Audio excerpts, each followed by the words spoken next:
How's it going, everyone? Welcome. Javier Gonzalez here again. Right now, we're gonna take a look now at these things called observables and understand how do we get here as a way to explain briefly all of the things that we need to know and what are the problems that we're trying to solve, especially when we're handling is concurrency in our application. This is something very interesting. Why? Because most of the time, regardless of which programming language you're gonna work, whether it's Python or C or Java, Ruby, at some point we're not only writing is code that is synchronous, right? So one statement, one line after another, but also we are writing code, or we encounter ourselves in the need to make some computation, some calculations at some point in the future, or wait for something to be loaded, wait for some data until it reaches that. And this is something fairly common, especially if you're going to work with this distributed data or distributed systems, or systems that at some point you need to wait for the data to be low. So for example, widely used case on web applications, when you are writing the user interface, so you define all of the different layouts that you're gonna go with and all these different components, right? Let's say you are building is a trading application, okay? Or an e-commerce, and at some point you need to actually need to communicate with whether it is local storage, all right, the client's local storage, or some external services, right? Let's say an API or the backend or the database and all that kind of stuff. And this particular communication that of course is not immediately, you have to wait for that, and we need to know what are the common things that we can do in the past. Luckily for us, there is a huge amount of work and from mathematicians and computer science that actually have faced that similar problem, and then now develop some sort of solutions for that. So given this particular pattern or this problem that occur over and over, now we have this particular tool to solve that. So in the context of JavaScript, it all starts with callbacks, right? Which is now the way of how you can defer time, or you can defer some tasks to be completed at some point in the future. And yesterday was a very interesting thing because, for example, how you can now is set up a countdown in JavaScript from 10 to 0, right? For example, you can say, hey, I would like to define now here is this one here, where now I'm gonna start counting from 10 to until this is 0, all right, like so. So repeat this until I is greater than 0, all right. And I want you to decrement this, right?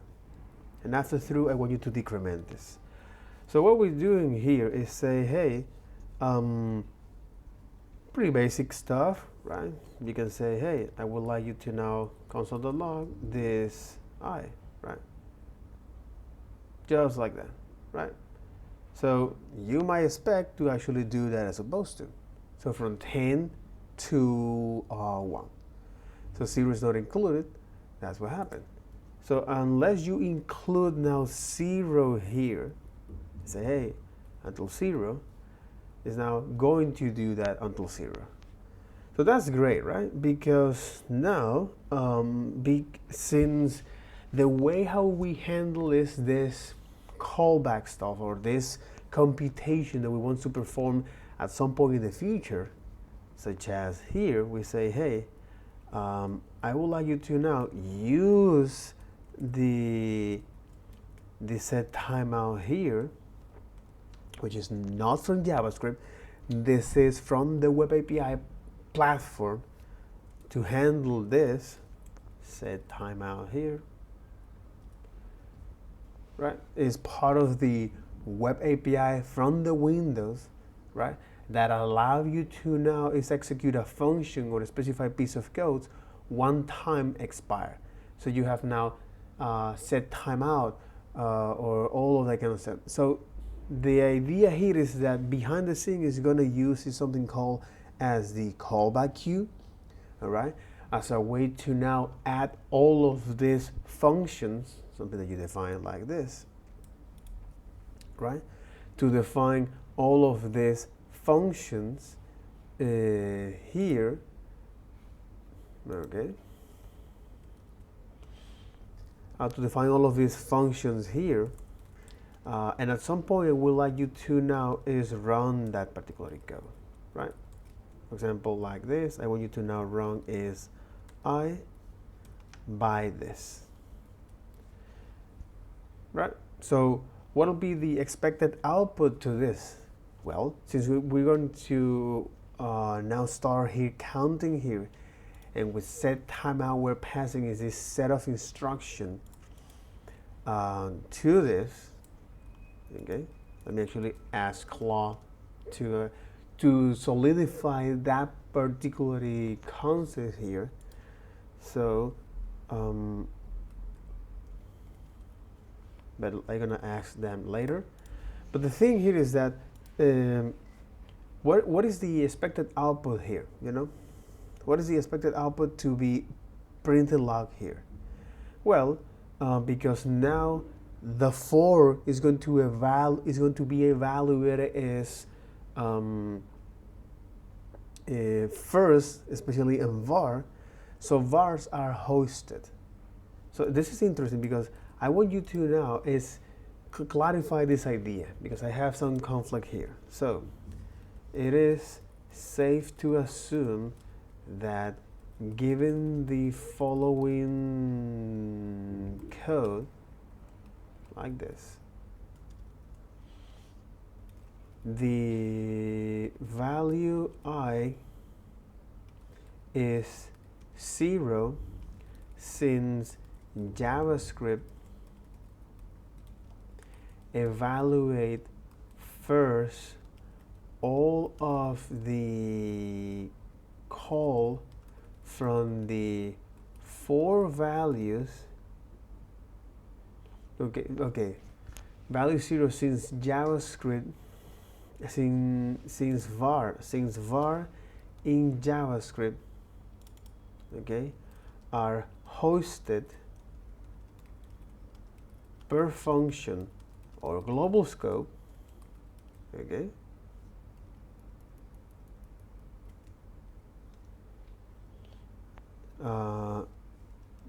Yes. So it evaluate first, okay? It evaluate first the for loop, all right? So it evaluate first the for loop and then pass down the data, pass down the I to the set. Exactly. It evaluates first the loop. All right. It evaluates the first the loop. Okay. So the call stack here, or in this case, JavaScript. So JavaScript evaluate the for loop statement. So JavaScript evaluate the for loop statement and since var are hosted, and since var are hosted, exactly, and since var are hosted and is calculate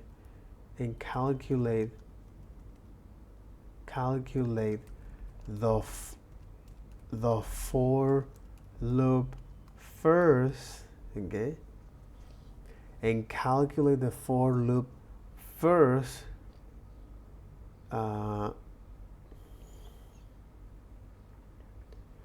where now it holds the value 0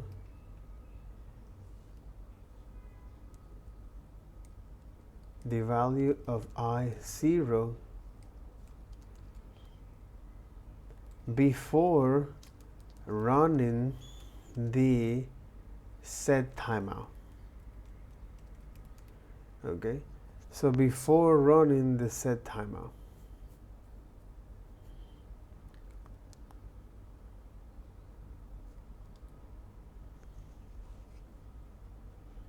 That's not quite correct. The issue here is a bit different. Let me explain what actually is happening. In this code, all set timeout callback will print -1, not 0. Here's why. Okay. The loop runs synchronously, creating 11 set timeout callbacks. Exactly. The loop runs synchronous, creating 11 set timeout callbacks.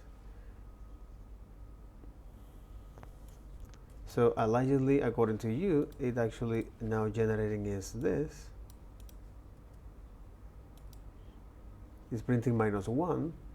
All right. Okay. That's quite interesting.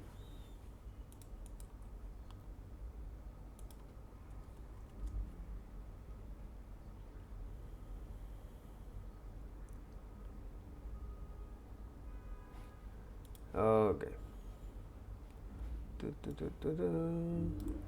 Let me actually clarify here the question.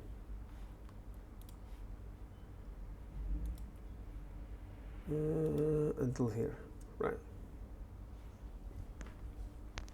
So the solution is incorrect. The code will print 0 10 times, but for different reasons.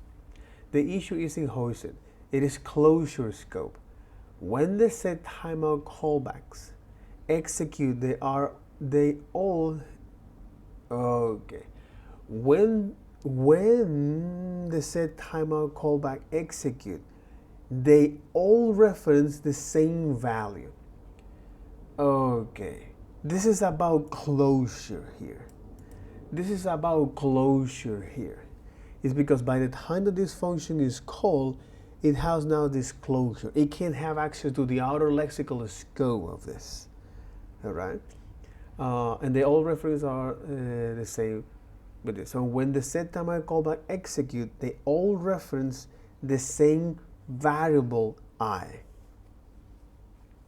which has completed the loop and reached 0. Each callback share with the same reference rather than capture the value of I at a time set timeout was called. It's because they all have reference to this, to the same value. So to fix this, okay, could you elaborate a bit more, step by step? Okay. Because is this the loop start and create 10 set timeout callbacks, right? Each callback contains a reference to I, not to its value. And this is interesting because now anytime you create this callbacks, it creates now is a reference to the value. Not is a reference to the value, to the variable, not to its value. The loop completes before any times out fire. I becomes 0, and after 1 second, all callback execute seeing zeros. Exactly. But again, okay. So each callback contains a reference to I, not its value. The loop complete before any times of fire. I becomes 0. After 1 second, all callbacks execute seeing I equals 0. But again, here is this, is because all of these callbacks that is being called here, okay, they have a reference to the variable. So for example, for instance, if we say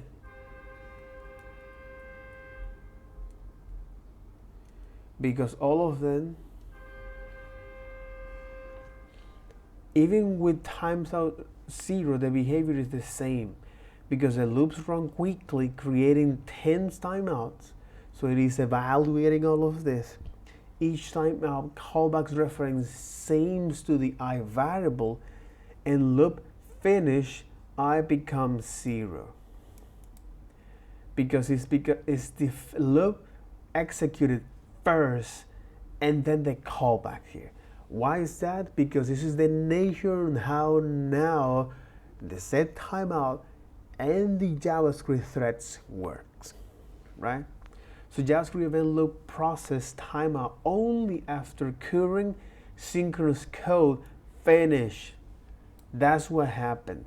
Even with 0 milli delay, the loop completes before any callback runs. So this is a very interesting thing, a very nuanced stuff that happened here on loopbacks and callbacks, okay? And it's because since this code here, when you're using now function, it firing up.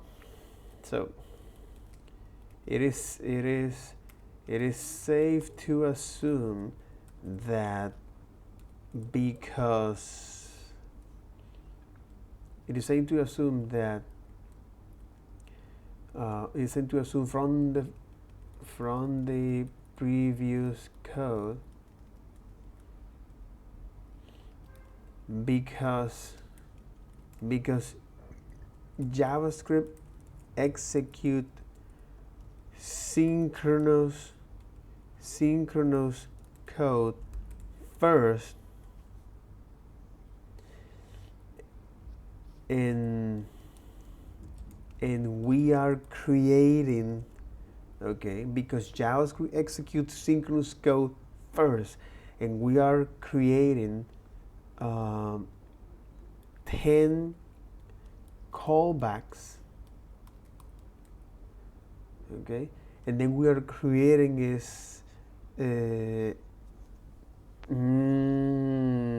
oh my god, this thing is starting to make sense, and we are calling set timeout, all right, to run a callback, okay, and we are calling set timeout to run a callback, a function, and we are calling set timeout to run a callback, a function with the value of I, all right? That's what happened, bro. The trick is here, bro. The trick is here. It's because this set timeout is saying, hey, I'm going to return, okay?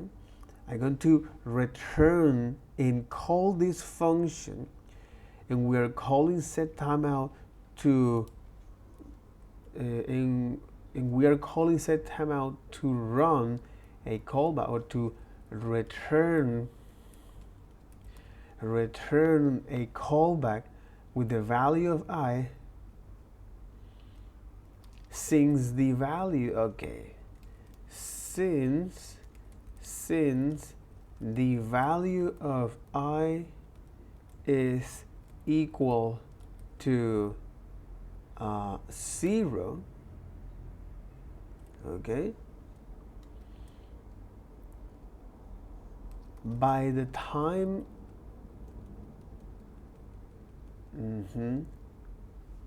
then the code, exactly, since the value of I is equal to 0,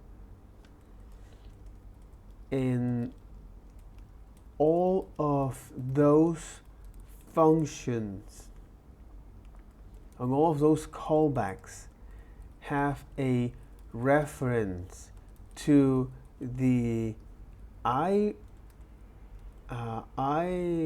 to the variable I, not the value, because that's what happened.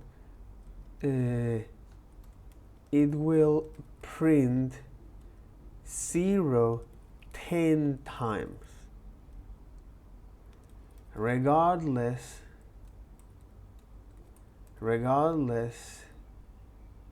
if is 1 second or is 1 or 0 second has passed.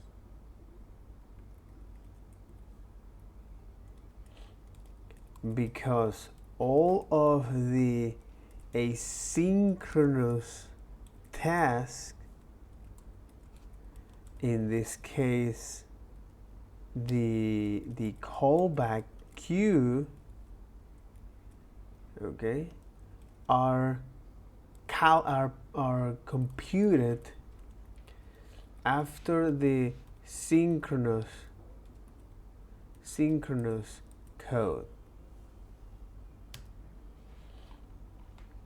Correct on all points. This clearly explains the event loops behavior.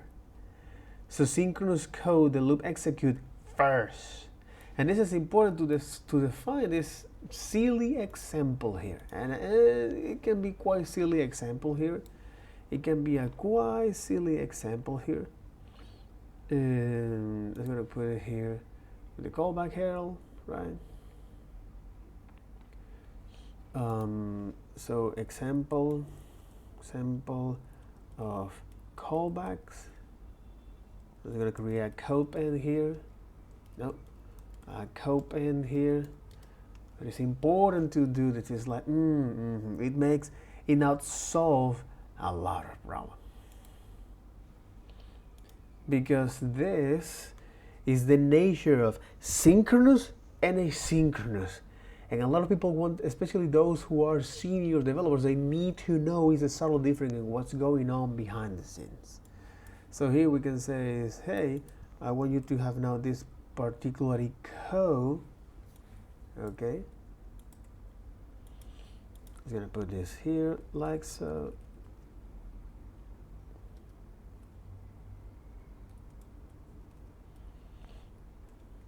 I'm gonna put this code here like so, all right? So because our code executes synchronous,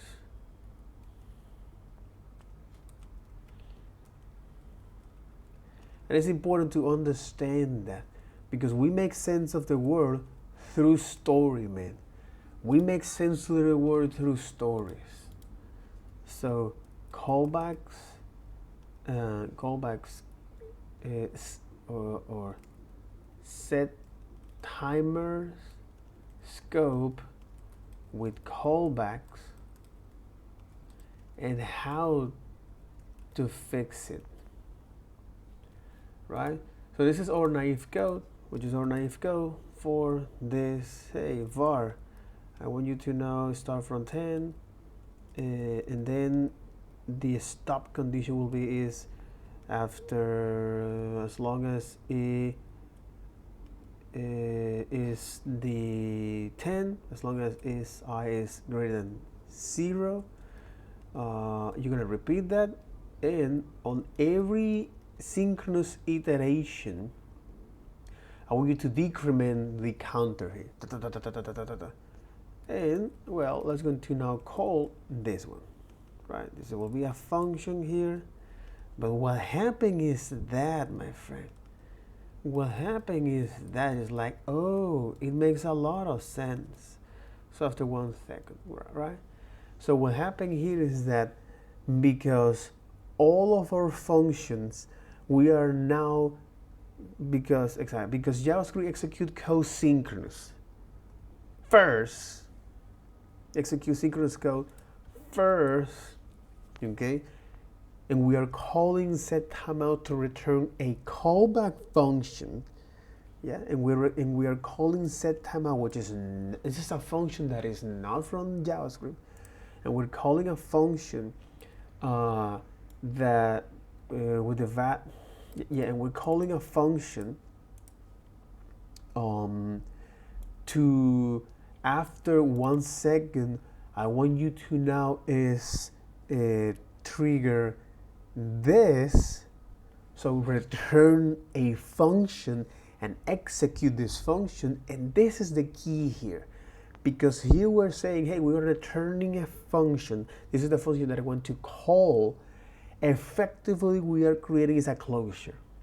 So anytime a function returns another function, it can have access to the outer lexical scope. It means that in our case, the outer lexical scope is I, all right, this variable that is outside of that function scope, and because we have a reference is to the variable, not to the value, okay, it will now fire this setTimeout 10 times, all right, fire this setTimeout 10 times, and then so after 1 second, you're gonna fire all of this setTimeout. Remember, this is what we need to clarify our ideas and write it down. Is very important, because JavaScript code execute, because JavaScript executes synchronous code first. And here we're saying, hey, please, let's go to now call this setTimeout to return a function, and here's a key, return a function that will run this, okay? We are effectively creating is a closure on this function, okay, that will now have access to the variable I, but it has access to the variable reference, not to the value. So we are now saying, hey, I want you to now call this function 10th time here, okay? So from 10 to now, so in the decreasing order, we're calling is at 10 times. And all of these functions we're gonna trigger is after 1 second, all right? So because it has a reference to the variable, not to the value, thanks to the closure, all right? What we can do here is to say, all right, or what is going to happen here is to print this 10 times, but with the value of that reference, of that outer reference here, which is 0, because it evaluates this code first. So in other words, this code here is going to JavaScript evaluate synchronous code first, right? So because of that, it will say, hey, I'm going to now is make this var from 10 to 0, okay, now, okay, from 10 to 0, all right, and then from 10 to 0, okay, and in the meantime, while doing all of this synchronous tasks, it actually calling this setTimeout, which is an asynchronous, is passive, which is a timer. It's a function that allows to run another function after an X amount of time. And because of that, this function that we want to run in this case is this, all right? That now has a reference to the variable I. This outer lexical scope it have a reference to the variable, not to the value. So after the synchronous code has been executed, which is to 0, from 10 to 0, and all in the meantime, as the variable decrement is actually now is calling all of this set timeout with 1 second of difference, all right? And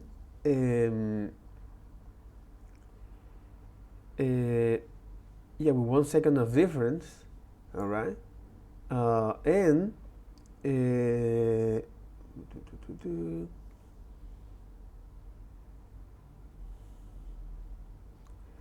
yeah, with 1 second of difference, or with 1 second, because we're triggering is all of this callbacks with 1 second, 1 second, 1 second, 1 second, 1 second, 1 second, 1 second. At the end of that evaluation, the synchronous code, it is 0, all right? And then, because all of this callback function has a reference to the variable I, all right, not to the value, then it's going to now, after 1 second, it's going to evaluate this function. So the callback queue is now, after 1 second has passed, I have all of these function schedules, and they're going to pass now to the event loop to being evaluated. So the event loop now going to pass to the callback queue. It's going to stack all of these functions, and the JavaScript is going to evaluate that and then remove from the call stack. Evaluate, remove from the call stack. Evaluate, remove from the call stack. Evaluate, remove from the callback, and until there is no more function here. This is huge, bro. This is huge. This is huge, bro. Right? This is huge, bro. Because let's go to add a button here. Okay, that this button is say, hey,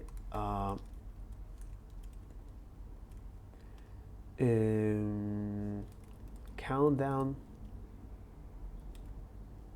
with countdown set timeout.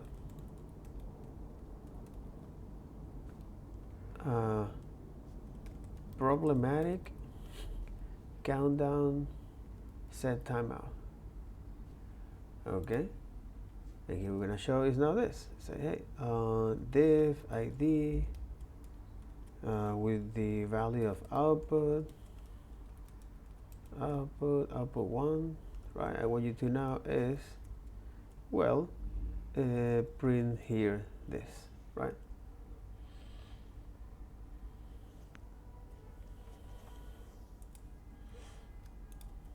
I want to say is like, hey, I want to have access to the document. In this case, to say the document.get element by ID, because we can have access to that. All right, and say, hey, output 1. All right, this is our element here, and say, hey, this is the output element, and I want to now is create a list of elements here. So create it, so making them dynamically. Well, we can say document create element, okay, by saying to, let's say, a P paragraph. Okay, I want to create this element here, and this will have now the text content of the value of I, right? So I create this paragraph here, So paragraph, paragraph.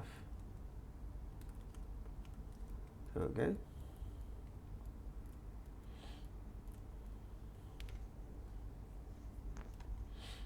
This is our paragraph. Okay. And then you say, hey, paragraph, the text content, which is now the property from node. You say, all right, let me here is to pass the value I, and that'll be all, right? So we're gonna call this now a function, a countdown with issues, right? So this is the function that I want you to run. Okay. So by the time that I click here on click, I want to call that, say, countdown with issue. All right, I want to call this function here.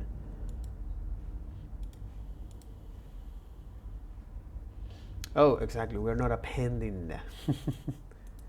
We're not appending to that. We want to say, hey,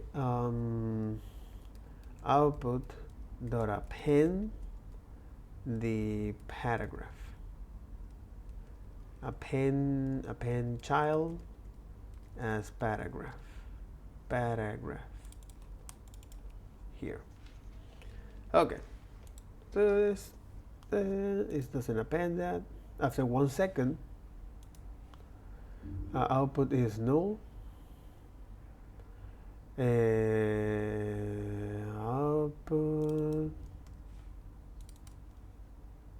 Output that's what happened. All right, after 1 second it's gonna print all of it, right? It's like, holy moly, no, this is not what I want. Problematic countdown. Okay, good. This one, you can wrap this into its own div, and there you got it. Cool. We can even here say, hey, this will be the style. Okay, here's when we have now the CSS, the style to say, hey, flex. Okay, some rules that I want to apply here to say, hey, display this type box as a flex. All right.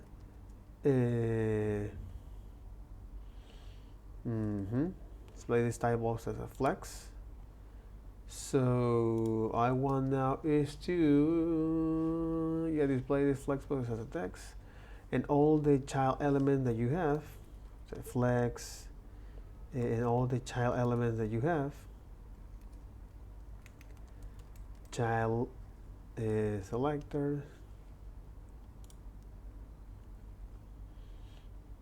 exactly, list items that are children of my things. Okay, so all the child here that you have with that start with div, that's going to put this a section here to be more descriptive. I want to make the width of 50%, right? What you can say is that 50 view width, right? There's also another property here, like say 50% view CSS width.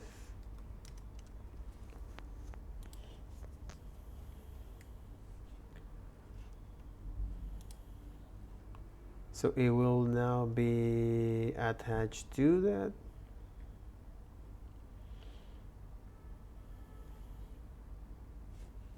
Because now this is the basics of CSS, and I love that I need to go back to this.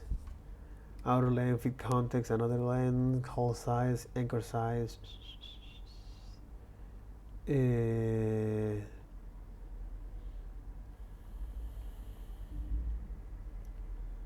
define the width of a percentage of the containing block width.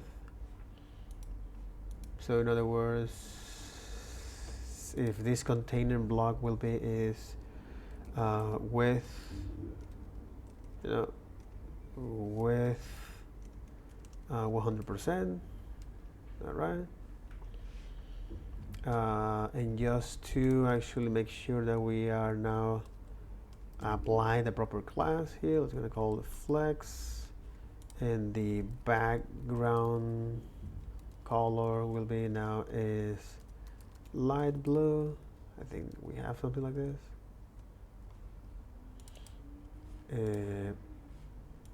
You say background color,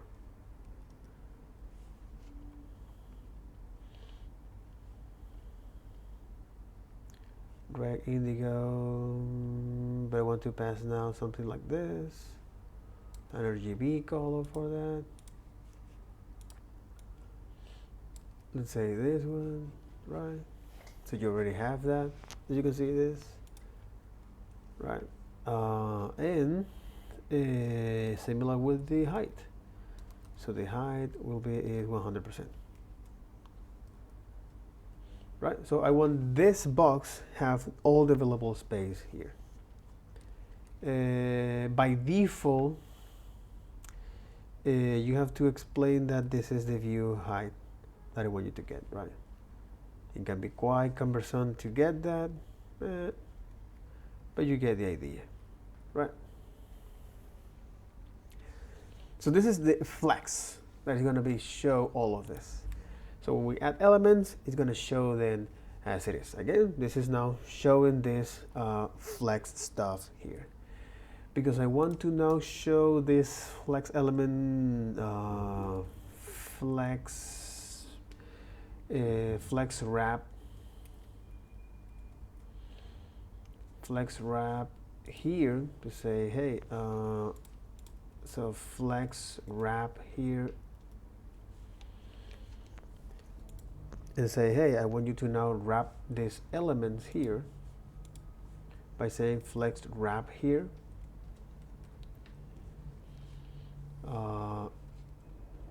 And I would like you to show these elements as it is. Exactly. The counting of each one of those elements inside of this will be 50%. Will be 50%. So this is when you define is now the section here. You say, hey, this will be the section here, as well as the section here for that. All right. We would like to also define something like this. We can also define as a section right below that, as you can see here. So that's good. That's good. That's actually very, very good. So problematic countdown and fix countdown. Right. So okay, good. We can add some sort of padding,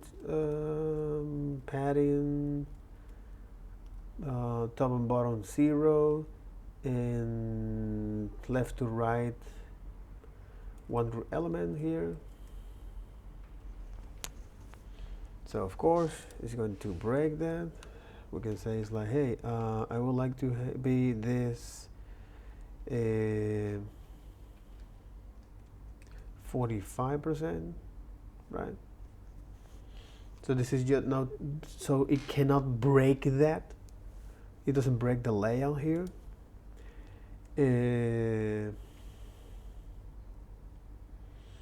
We can add some background color here. Say background color here to say, hey, this will be now RGB, All right. 20. Gonna put this here, 100.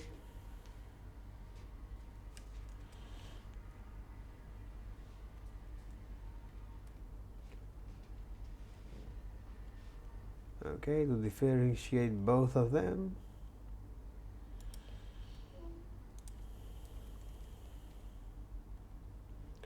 And there you got it, right? Okay, cool, cool.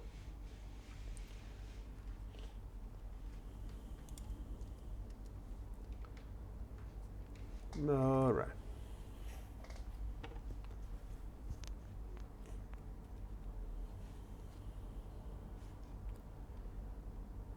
All right. Okay. So the problematic countdown is going to bring all of these elements right now, as expected. And then you got now the fixed countdown setup, and we're going to actually add that to this. So the first element here, especially you want to say, hey, I want now this section here, say is section 1. All right. Section 1 and section 2. Right. Section 1, section 2.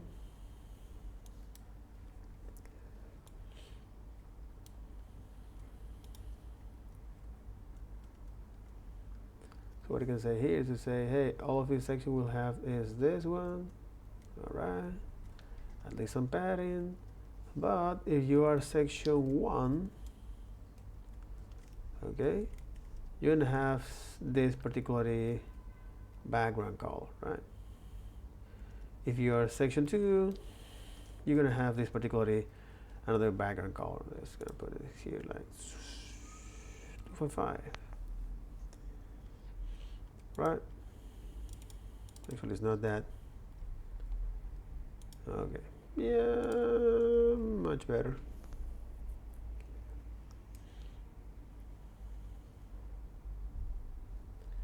All right, good. So we can remove the background here for that, and there you got it. Okay.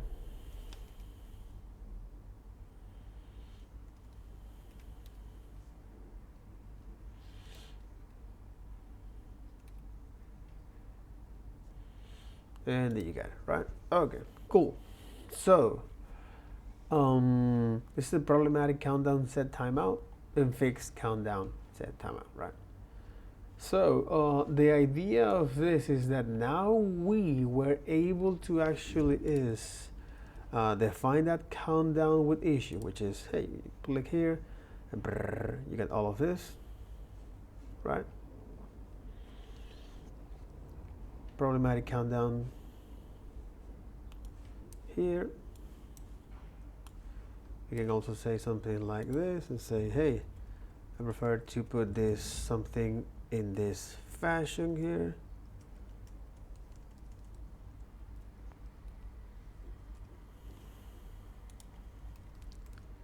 Problematic countdown. Problematic countdown. Right, set timeout. 10 to 0. All right.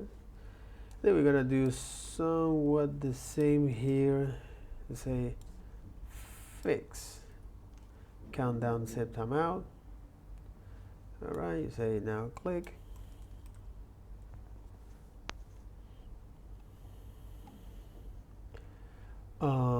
And now it is time for us to say, hey, let's go to call this countdown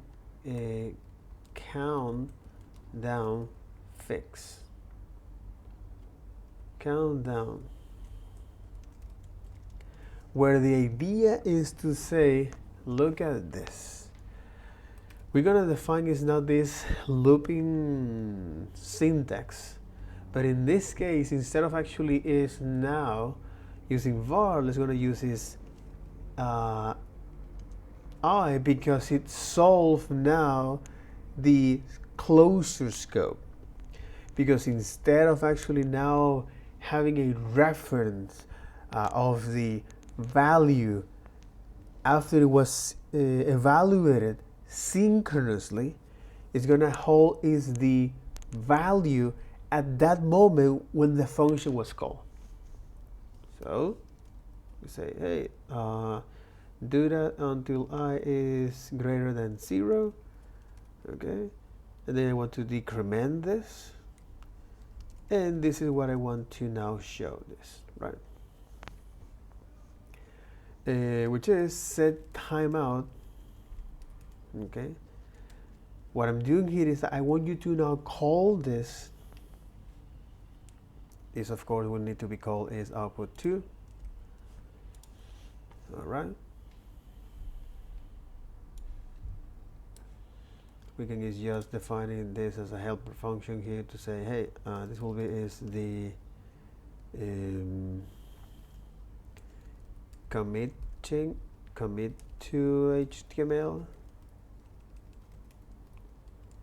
or display to HTML, you know, to HTML. You're going to receive is the element here, and then we're going to do this, right? So here will be is the element here as a string, element string, right? String, element string, and we're creating is that, and blah blah blah. Then you got the value here. There you got it. So by the time we now call this display to HTML, we say, hey, I want you to now pass is the output 1 and the value at that moment. We're gonna imitate the same behavior here, but now is to well, call the display to HTML, which in our case output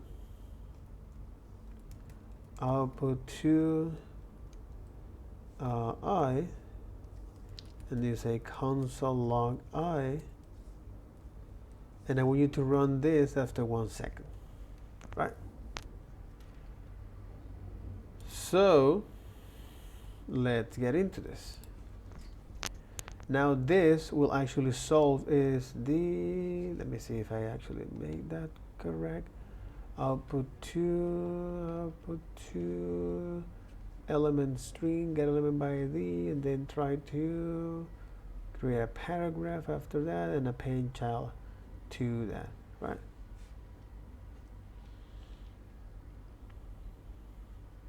Oh, because I never attach countdown function to the bottom here. There you got it. All right. So after 1 second, it's going to show then 10, 9, 8. But again, is this one.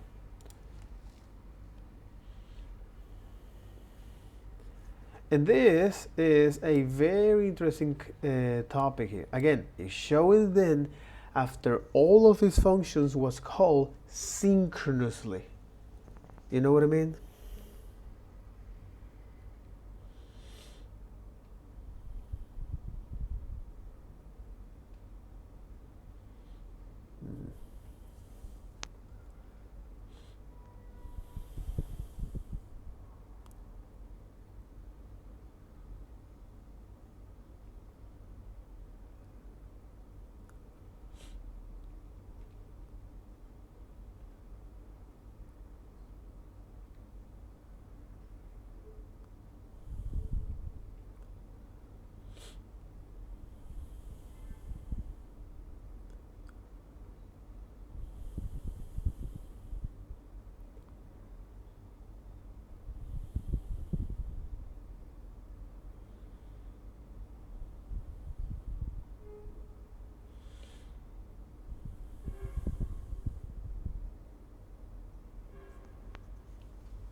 So this is something interesting here because Not only that, the problem with this set timeout is that it's solving is the closure scope.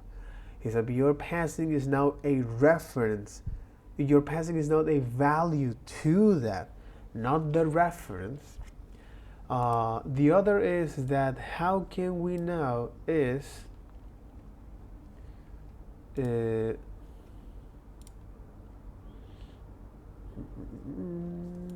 got it. So now how can we is to say, I want you to now display this after 1 second that has passed, right? So, and that's, again, this kind of recap of all that kind of stuff is something that is quite important to actually understand that what is doing the timers here, this particular way of doing this asynchronous callbacks or asynchronous code in our code like this, all right? So yeah.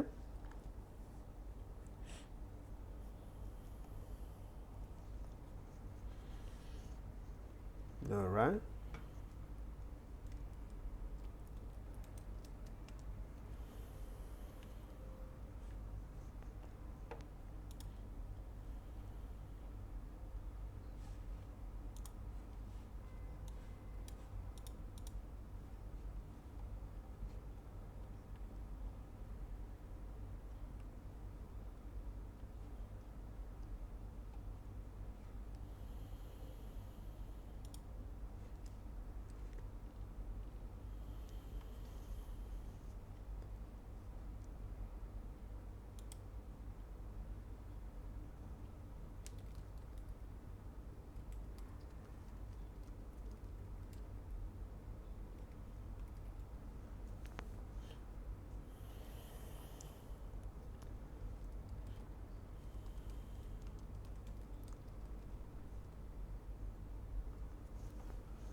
Okay.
All right. All right. So the thing here now, here, okay. Now, if we want to now display this, so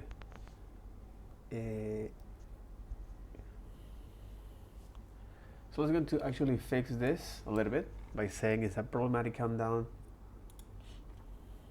set to 1.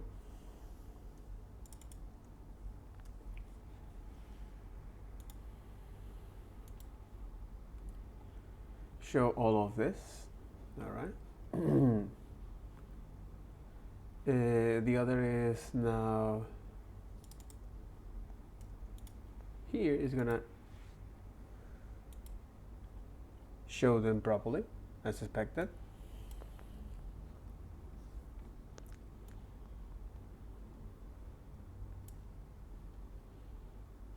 Exactly, but this is now synchronous.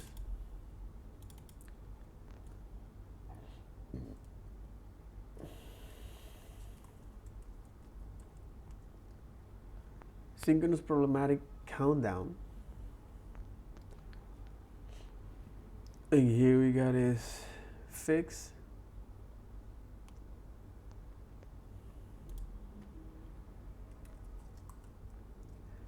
asynchronous fixed countdown.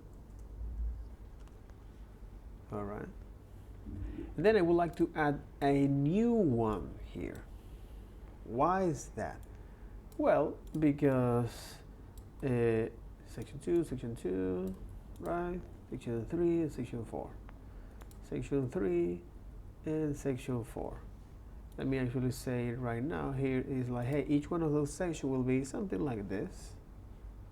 Right, so we can actually show them properly. All right.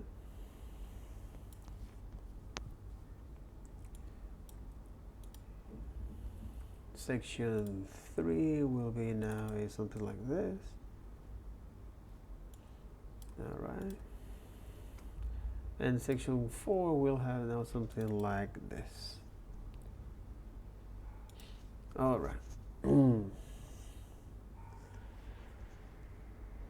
And here, in fact, it'll be now async.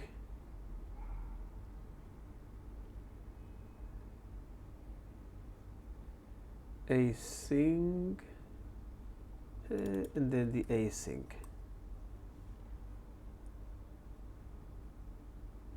As it is. Async, problematic countdown, and async countdown. So, because of that,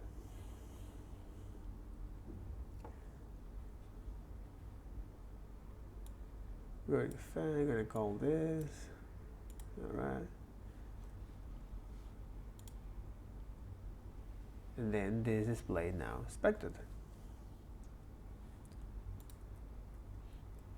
Synchronous problematic countdown. Exactly. This is a synchronous problematic countdown set timeout, right?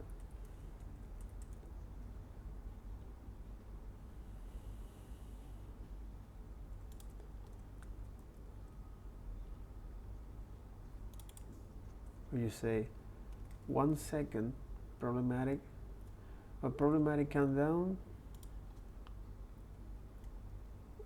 1 second delay, right?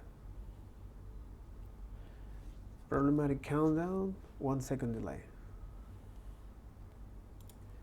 And this is now fixed. You say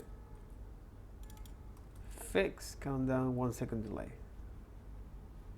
And then you have now is, and then we want to now do this. You're gonna is to async problematic countdown, 1 second delay.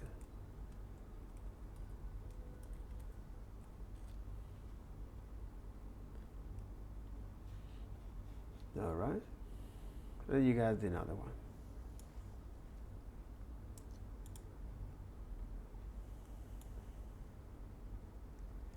We're going to remove this because we're not going to need that. All right. And there you got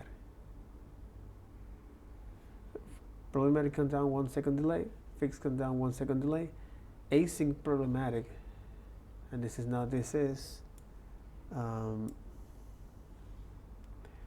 countdown, 1 second delay.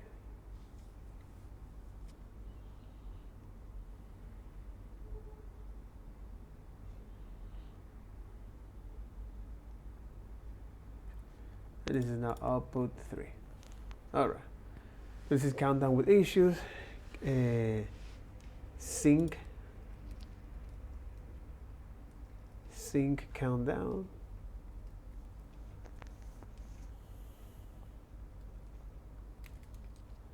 Sync countdown, for example. All right. We're going to attach now 1 second, and the other is 1 second. Sync countdown. And then you got now is the async countdown.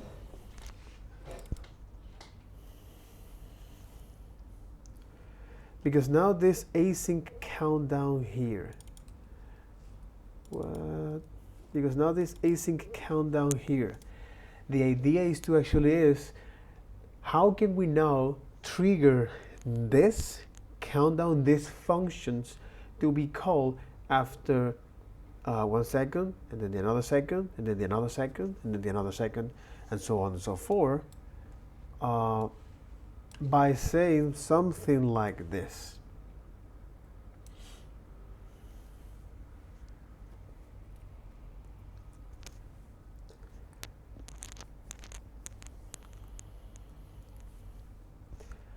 By saying something like this. Because each time we want to loop through this item, we want to trigger now this set timeout, and we don't have the problem, the scope problem, because here where we're using let inside of the for, we're actually is passing is the value, not the reference variable that was evaluated synchronously. Okay, so if we want to actually count down this, we can say is, hey, first I want you to now trigger 1, and then 2, and then 3, and then 4, and then 5, and so on and so forth. So we can say is, hey, the first time I want you to do something like this. I minus 10, all right? So initially it will be plus 1 second. So you say, hey, the first time I want you to now trigger is like this. So the initial time it'll be 0 times 1, which is, well, 0. So you're gonna trigger right away, and then 1, and then first 10, and then after 1 second 9, and then 8. So you're gonna decrement that as it is.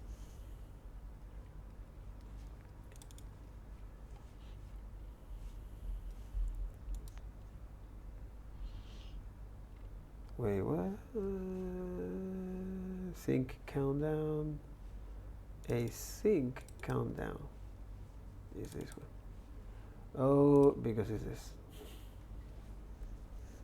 All right.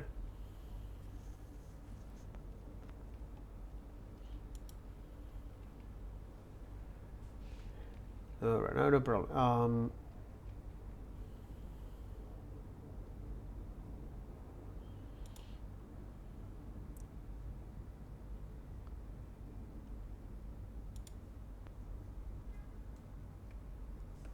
So we want is to initially say, hey, this is time 10, all right?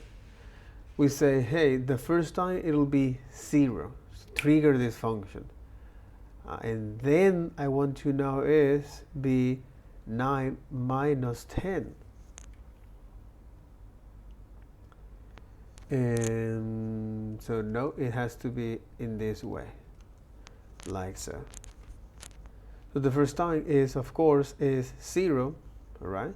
Then I want to now run this another function, but when it is 9, which is the difference here is 1, which is 1 second, and then when it iterate again to 2 or 8, which the difference here is now 2, and pass me that, and so on and so forth.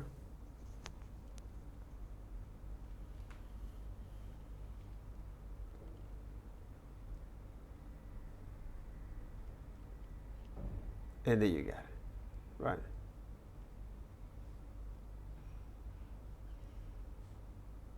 So as a way to initially count down with that, we can say something like this.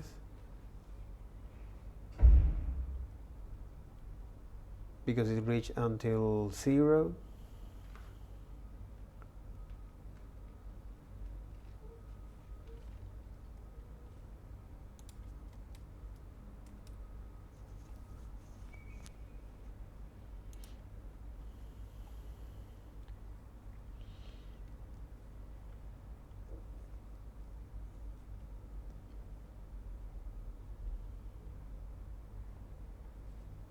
And there you got it.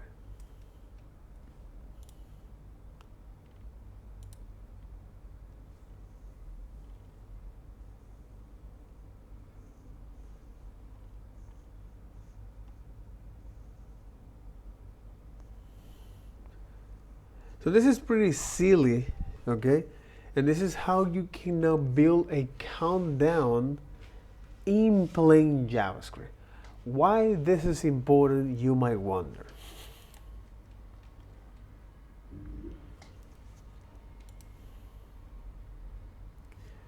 Because in this particular example here,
but this is about the logic here.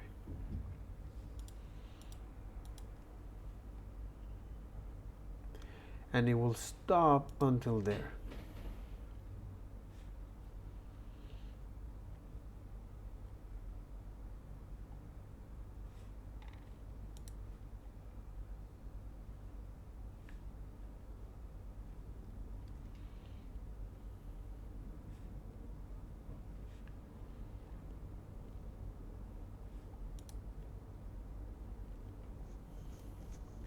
This is a very interesting stuff because it now shows and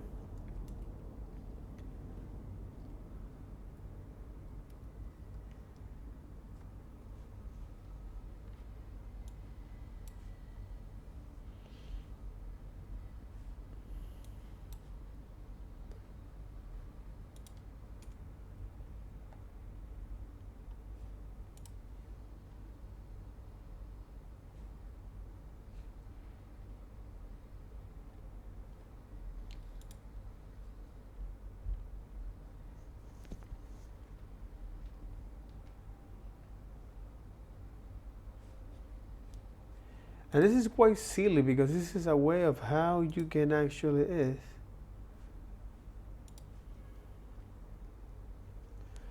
a very silly example here. Timers go with callbacks and how to fix it.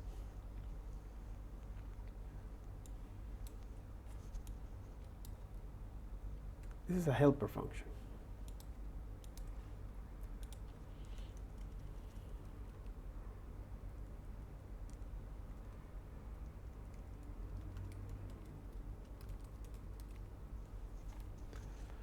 But this is the core of this, bro. This is the core of this.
But this is quite interesting and important to actually understand that, right? And how now scope and countdowns here is important to develop a sense of what actually is doing behind the scene. And this is quite descriptive here when you're using set timeout or any function that at the end of the day is going to run another function, a callback here, right?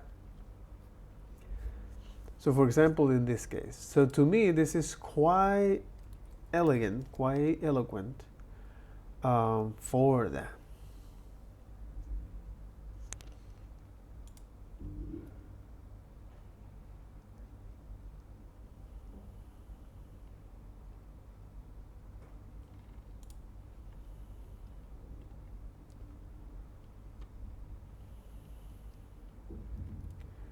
So yeah, that was a very interesting topic here. All right. So that'll be all for this video. Take care. Bye bye.